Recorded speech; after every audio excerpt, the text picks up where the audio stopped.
Bernard Guetta, nous vous recevons à la Galerne aujourd'hui pour la parution du livre Dans l'ivresse de l'histoire, Mémoire sans frontières, paru chez Flammarion. Bernard Guetta, est-ce que ce livre est finalement alors un état des lieux, un cri d'alarme ou un message d'espoir, voire les trois à la fois? C'est une quatrième chose. C'est une quatrième chose qui est un récit très personnel, à la première personne, des 5 révolutions de l'après-guerre. Il se trouve que je les ai vécues, ou couvertes, ou les deux. Ces 5 révolutions, c'est la décolonisation, qui a été un événement gigantesque, dont on oublie aujourd'hui l'importance, dont on ne mesure plus l'importance, mais qui a été un événement colossal, bien sûr. Et puis ensuite, cette grande fracture qu'on appelle en France mai 68, mais qu'il faut appeler les années 60, ou en anglais les 60s, parce que c'est une fracture, c'est un moment de fracture générationnelle qui a touché pratiquement les 5 continents. En vérité, oui, les 5 continents.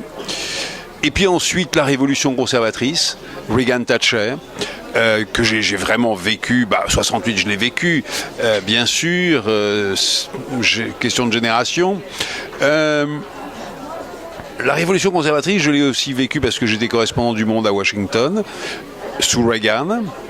Et puis la fin du communisme, que j'ai aussi vécu très très directement, d'abord en Pologne avec l'épopée de Solidarité, ensuite en URSS, j'ai été le dernier correspondant du Monde en URSS, pas à Moscou mais en URSS, et sous Gorbatchev donc.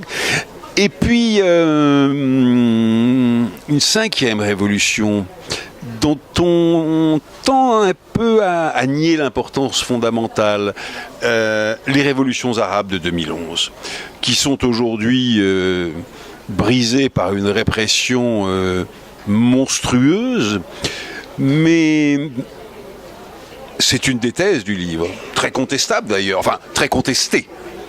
Contestable, je ne sais pas, mais très contestée, mais qui gagneront.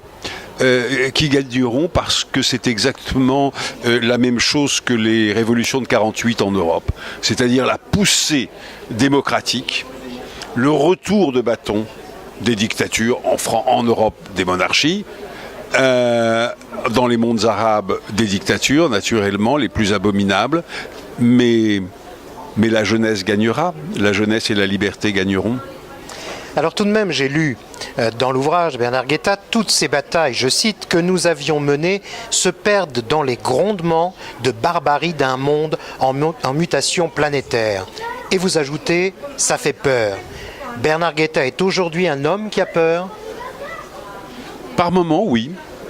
Pas toujours, pas en permanence, mais oui, souvent, quand nous voyons progresser les idées, c'est très élégamment dit, de démocratie illibérale, c'est-à-dire de fausses démocraties, dans lesquelles, oui, il y a des rendez-vous électoraux, pas forcément truqués, parfois, souvent truqués, mais pas forcément. Mais en dehors des rendez-vous électoraux, rien. Pas de liberté de la presse, pas de liberté politique, ou très très peu, une mainmise d'un parti ou d'un homme providentiel sur son pays. Et ça, on le voit jusqu'au cœur de l'Union européenne, en Hongrie certainement, et de plus en plus en Pologne. L'Europe, justement, je n'oublie pas que nous vous avions reçu précédemment pour Intime Conviction. Oui. Où en est l'Europe ? Si l'on regarde bien, l'Allemagne a sa difficulté à former un gouvernement.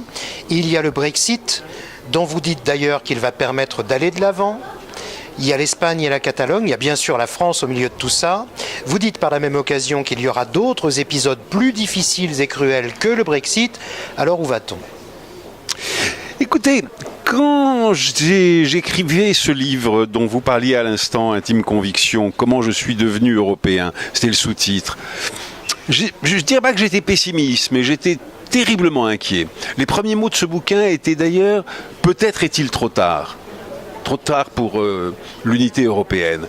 Aujourd'hui, je suis beaucoup moins inquiet.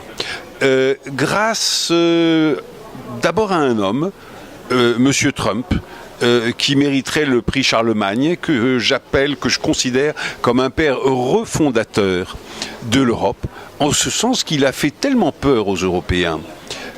qu'ils ont ressenti, à peu près tous, le besoin de serrer les rangs. Et on le voit. Deuxièmement, sur ce podium du prix Charlemagne, vous savez, prix qui récompense les grands Européens, je mettrais aussi M. Poutine, parce qu'il fait peur aussi aux Européens. Il est l'auteur quand même de la première annexion territoriale sur le continent européen depuis la fin de la Deuxième Guerre mondiale. Et puis le troisième, peut-être le plus paradoxal, c'est Daesh. Parce que quand on voit les chaos du Proche-Orient, les délires sanguinaires et fanatiques d'un mouvement comme Daesh, que l'on se rend compte que l'Amérique n'est plus disposée à étendre son parapluie sur l'Union européenne, que M. Poutine est en train de déstabiliser très profondément le continent, les Européens, même les plus eurosceptiques, voire les plus europhobes, se disent que il est peut-être temps, vraiment, de faire l'Europe politique. Alors cet entretien est assez court, je ne peux pas le résumer en ces quelques phrases, mais tout de même, j'ai noté pour cet ouvrage Dans l'ivresse de l'histoire que pour vous, je cite, la vague libérale commence par l'exil de Bergman, Solidarité fut bel et bien un élément décisif de l'effondrement soviétique, de la révolution conservatrice américaine sous Reagan sortent Al-Qaïda et le 11 septembre, dont bien sûr les retombées de cette politique furent simplement tragiques et dont le monde n'a pas fini de souffrir. C'est très résumé, mais est-ce que ce sont certainement les clés les plus importantes de cet ouvrage? Oui, je crois que vous avez bien lu. Je crois vraiment que vous avez bien lu parce que la vague libérale, elle est toujours là. Le mouvement djihadiste, il est toujours là. Il a pris des coups. Dieu merci, il a pris des coups. Sérieux, mais il est toujours là.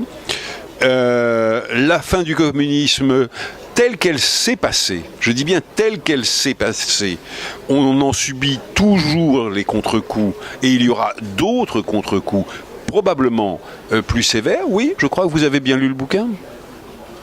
Bien, je vous remercie Bernard Guetta pour cet entretien.